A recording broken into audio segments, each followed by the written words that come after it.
Let's try to build your perfect football player. Perfect football player. What position? We're gonna take the parts of the player. So hands. Chris Carter. Let's go agility. What does that involve? Change of direction. Barry Sanders. Easy. Oh, Easy. Easy. You say those words, it's Barry. You just got your first Defensive Player of the Year, your first one. Yep. What do you think sets you apart from your contemporaries? Probably the attention that I get. You know, the ways they try to take me out of games and keep me from wrecking the game, it seems to be a little bit different than some of the other guys get. And I feel like I work better in spite of the conditions that they put in front of me. When did you feel like you were the best? Like without the trophy, but when did you feel like you were at the top of your game? Well, I always feel like I'm at the top of my game. Man, I don't think that's gone anywhere. But when I felt like I was the best, probably 2019, 2020. I felt like I really caught my stride. Everything started to slow down. I really started to, get a grasp for the NFL game. The last defensive player to win an MVP award for the regular season was Lawrence Taylor. 1986. Do you think that'll ever happen again? Yeah, I think it's possible to happen again. I mean, it'll take a bit of a down year for quarterbacks, but it would take also a monumental effort from a defensive player. And I think the passing game back then was a little less evolved than it is now.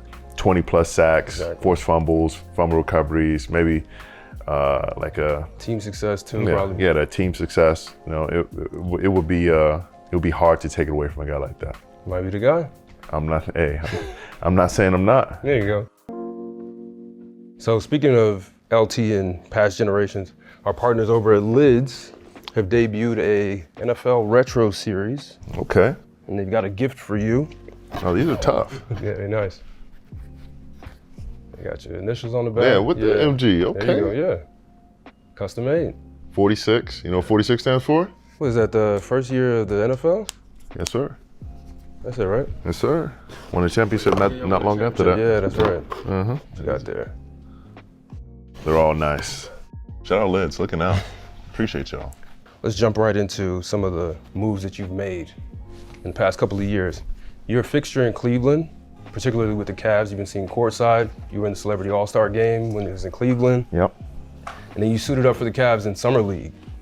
What has sparked your interest in the team so much? I've always had an interest in basketball. Obviously. I mean, that's been a love since day one. It's been surrounded by it with my brother playing ball, my dad playing ball. Yeah. And it's just always been a passion. But being close to it was always going to be something that I was going to do. And being, coming in 2017, Cavs had just won in 2016, one of the greatest comebacks we've ever seen in sports. Yeah. And then them making a run in 2017. I got to be, a spectator for that. Going to some of the games and really falling in love with the fan base and the team. So I wanted to be a part of that journey. We just created a connection from there. And for those who don't know, you're now a part owner of the team. How did that opportunity come about? Like, how did it all materialize? Just naturally, them allowing us to stay in the suite. Sometimes being around some of the different owners, being around Dan, being around Grant, and Dan's other sons. Yeah. Creating a nice relationship.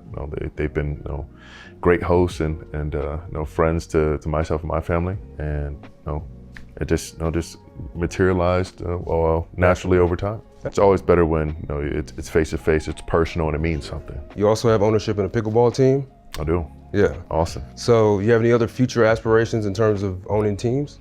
Of course. Yeah. I'm just big on sports in general, and basketball was one of the ones that I really prioritize, but I'm also big into soccer as well, and I want to be a part of that world as well. Yeah. And I've already seen some of my contemporaries, some of my peers break into the world, like I believe JJ, Tom Brady, yes, and LeBron as well. With Liverpool. So that's right. Yeah. Seeing them do that, and getting advice from them on how to set myself up to get in those rooms, and get into those meetings, and create those relationships. I've been completely attentive and trying to be aware to everything that's in front of me. Did you come into the league with the mindset that you were going to become a businessman outside of football as well? I would say it changed over time. Yeah. I mean, I'm not big on creating goals, too far into the future. I try to focus on what's right in front of me. And as soon as when I entered the league and got into the Browns, I'm thinking, how do we change this into a winning organization? Mm-hmm. How can I become better and lead this team? And everything that comes with it, that's great and dandy. But we got to focus on the main goal, main mission. Everything everything else will fall in line. You met with Magic Johnson earlier this year, and he had this to say about you, that he was really impressed with all the work you've done so far and your desire to learn as much as you can. What was that like, meeting Magic Johnson, and what did you take away from that meeting? I mean, that's the man.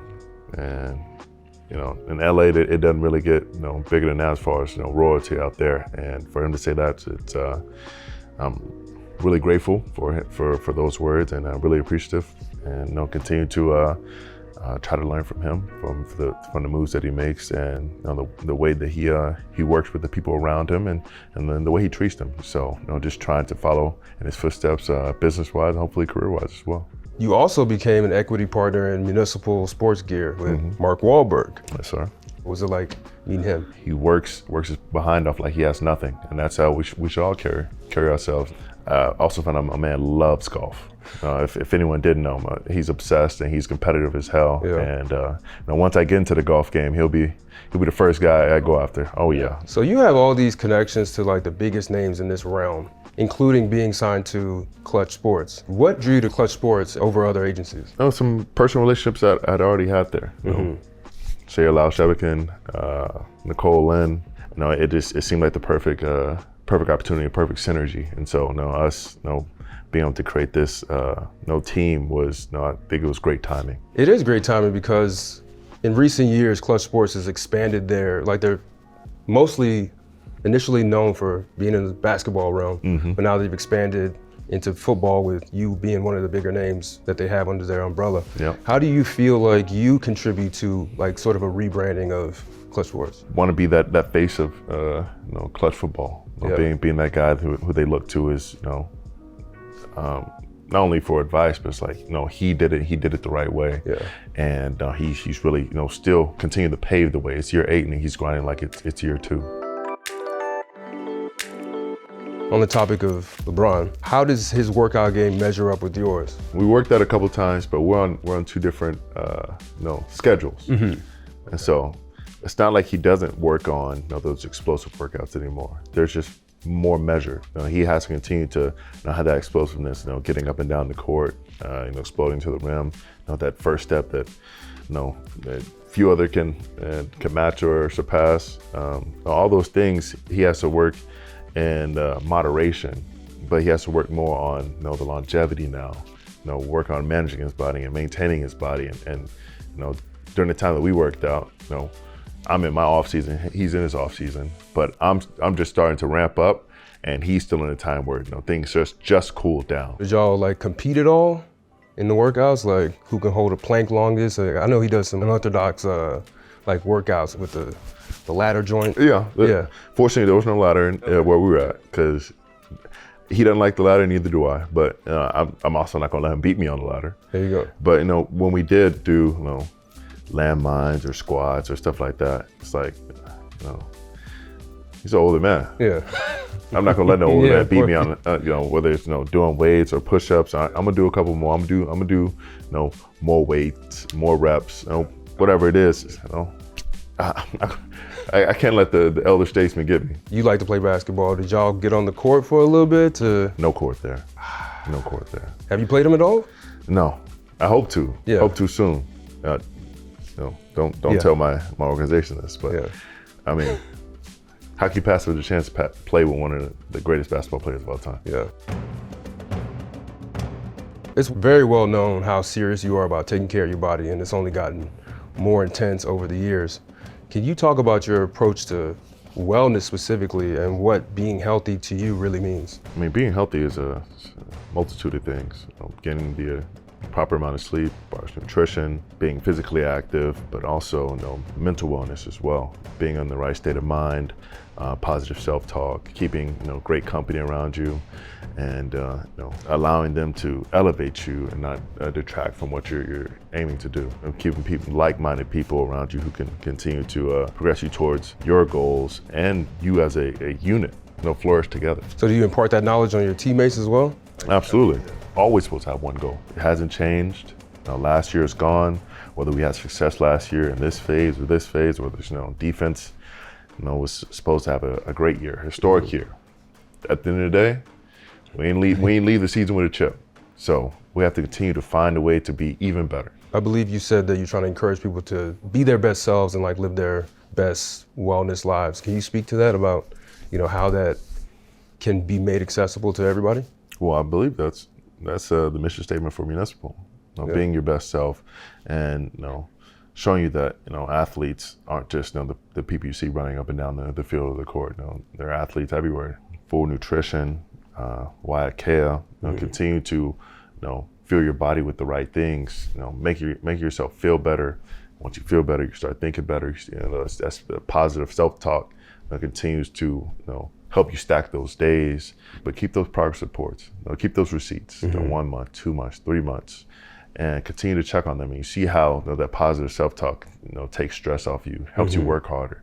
Eventually, you start to see those gains. Not only do you feel good, you start thinking better, you start feeling better, and you start to do better. Apparently, you didn't have a fully structured diet when you came into the league until a couple of years ago. Yep. Was that before or after your first All-Pro season? That was after. What would you say was the change that you felt in your body and your performance? I felt better more consistently. The diet I had before, it was just sometimes I felt great going into games. Other times I didn't feel good at all. Instead of just having a balanced, consistent diet that I can rely on, that I know will get me to the game feeling at least good. Yeah. Not always going to feel great, but at least good. So start to change and alter things depending on different times in which we play and different times in which we eat and nutrition and sleep, and get the most out of what we're trying to do. I saw a video that you did that sleeping better helps you to see everything. I mean, sleeping is very crucial to your recovery, but also you don't think how much of your reaction is limited and hindered by your lack of sleep. That ball in the air, sometimes you act a little bit late. Or sometimes the ball being snapped, sometimes you act a little bit late. Or seeing that guy who's throwing subtle hints at you when you're pass rushing. He's kicking a little bit different. He's throwing a different hand. Maybe his eyes are looking down the line. And so you're tired, you're not working through all of these things that, you have a mental checklist of all these things you need to do before the snap, during the snap, and after, create that moment of opportunity to make that big play. I just try to get as relaxed as possible. 'Cause I know how to play the game in a relaxed state to think clearly. Once I'm relaxed, I can see it all for what it is. I can see, whether his eyes are down or he's looking at me. I can see whether the quarterback's feet or a little bit further back, and he's trying to receive the snap so he can 3-step drop or 5-step drop, whether he's making a hand signal with his next to his helmet, or they're going to make a certain route. All these things you sometimes miss if you're too keyed in, and if you get too relaxed, then it goes the other direction. It goes the other direction. So you have to find that state that helps you get into the mode you need to lock in and go into that zone. Kobe, MJ, LT, DT, Reggie White. Yep. What is it about their game and their mentality that you take away from watching that before the game? You get to see the duality of it. You have LT, you have Kobe, you have MJ, who have a killer instinct. It exudes from them. They want to kill you and want to take you out the game. And then you have Reggie, you have Ali, you have DT, who play the game a little more relaxed. They want to enjoy. They want to have fun. They know their job and they know what they want to do. But this is just like breathing. It's as easy as walking. And finding that middle ground, between sharpening that killer instinct, and then also just playing the game as freely as you can. Just trying to combine the two. And that's how I feel I walk on the field. It's I walk on the field and I plan to destroy the game, but I plan to have fun doing it the whole time. Muhammad Ali, you have a bunch of pictures of him on your wall. What about him and his legacy that kind of like connects with you? What's funny is, when I was a kid, I grew attached to the trash talk and the poetry, and I still continue to write poetry to this day. Yes. But I'm not a trash talker when I go out there. I'll smile at you, I'll help you up, I'll ask if you're all right. Yeah. But I won't trash talk you unless you start talking to me. Yeah. And most of the time I just won't say anything back. I think worst, that's more disturbing to most guys, is when guys getting after you and he doesn't say anything. Yeah. You're trying to get under his skin, you're trying to find a way to get him off his game, and he's just going about his business, and you can't do anything about it. Ali, it was threatening because, call it, second round, fourth round, sixth round. Yeah. And you knew those guys were dreading getting to that round, because he's like, when is he gonna turn it on? Yeah. Like, when is he gonna find it? And like, do I have enough left in the tank to even survive past this round? And once you start playing those mental games and doing that mental gymnastics, you're already defeated. Yeah. Then he's got you right where he wants you. So also on your walls, we have signed jerseys from the likes of, like you said, Von Miller, Aaron Donald, Max Crosby. Max Crosby, that one stood out to me because it said, "You inspire me to be better every day." They're on the wall because I respect the hell out of them, and they inspire me to be the very best I can, because they are some of the best warriors we have today playing the game. We just want to continue to match them and hopefully exceed them when the time calls. Defensive Player of the Year is kind of like exceeding everybody, but yeah. That was last year. Yeah. I got to do it again. Always looking forward. I like that. So you obviously take football serious, your wellness serious, your business serious. Another thing you take serious is Halloween. Yes, sir. You've done the costumes, you had the graveyard.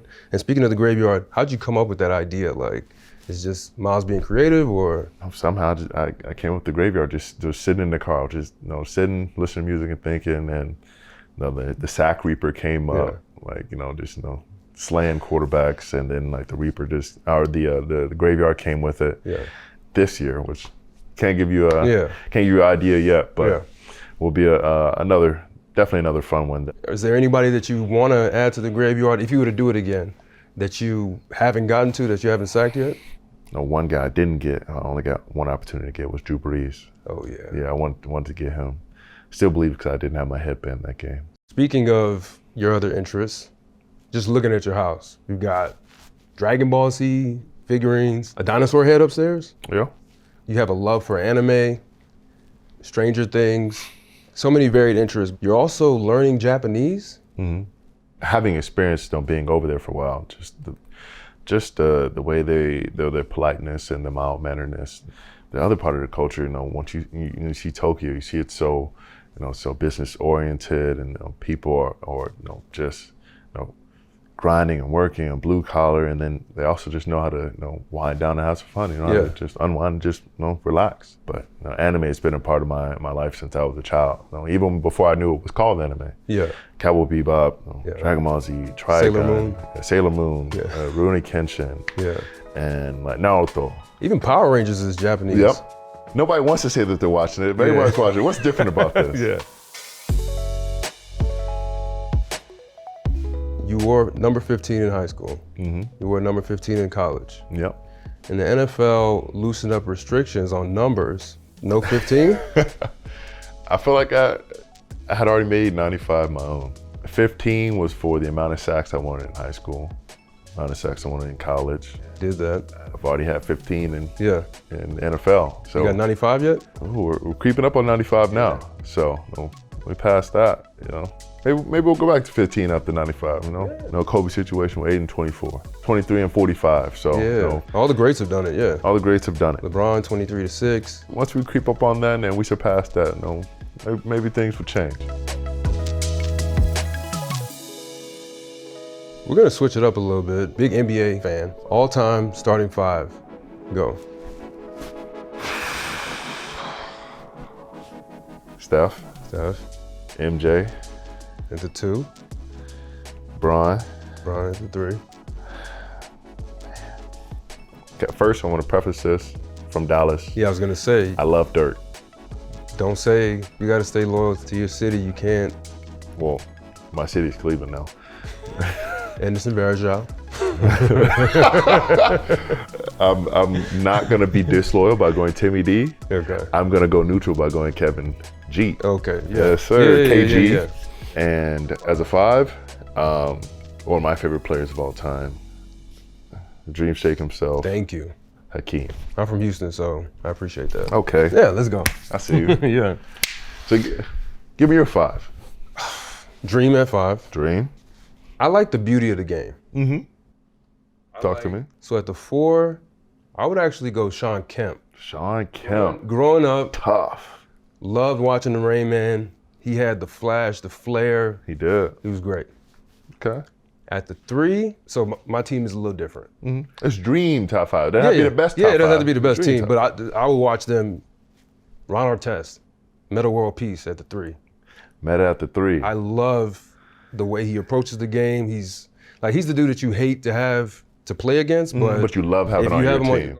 At the 2, I have to go MJ. And then at the 1, Steph Curry. Steph? Yeah, Steph Curry. Okay. Yeah. Hey, appreciate you, Magic. Take nothing away from our relationship. Yeah. It might be a bit of recency bias. Yeah. Let's try to build your perfect football player. Perfect football player. What position? We're gonna take the parts of the player. So hands. Chris Carter. Yes. Oh, That's a Chris Carter / Larry Fitzgerald. vision in terms of like running back. Running back? Just vision alone. Vision alone. Emmett. Man, I guess I could have guessed that. Strength. Vita. Or Larry Allen. But I'm gonna go Vita because Yeah. he's a smaller guy. He's strong as an ox. Let's go agility. What does that involve? Change of direction. Barry Sanders. Easy. Oh, it's Easy. like Easy. You say those words, it's Yeah. Barry. Mental. TB. Yeah. Have you met him? I mean, I picked him up off the ground, and we could talk a little bit there. Yeah. I love his quote where guys ask him, "And what's your favorite ring? What's your favorite championship that you have?" And he was like, "The next one."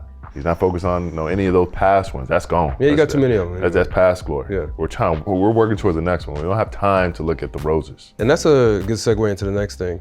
What's a piece of advice that has stuck with you, you kind of take with you to this day? Well, there's 2. Corny enough, I read one from a poetry book, and I read the other from a comic book. I try to live my life by both of them. Life love those who live it, and every second is a gift. Jackson gets crushed by Myles Garrett. Last thing we're gonna do, what would you say are your 3 boardroom essentials? Basically, 3 things that you bring with you all the time when you mean business. I always have my backpack. It's like I'm a school kid. I know when I bring my backpack, I'm locked in. Second thing, which is my iPad, taking notes. I'm listening to what you say, but once you write it down, it's like you can't forget. It's locked in. I'm locked in. Student of the game, for real. You're a student. Whether that's in a business meeting or it's a defensive meeting, I'm trying to write it down or type it down if I don't have my iPad in that setting. Third, try to have Shay. Usually, a majority of those meetings, I have Shay with me, and he's my partner in crime, and we work in tandem, and we're a dynamic duo when it comes to getting it right business-wise.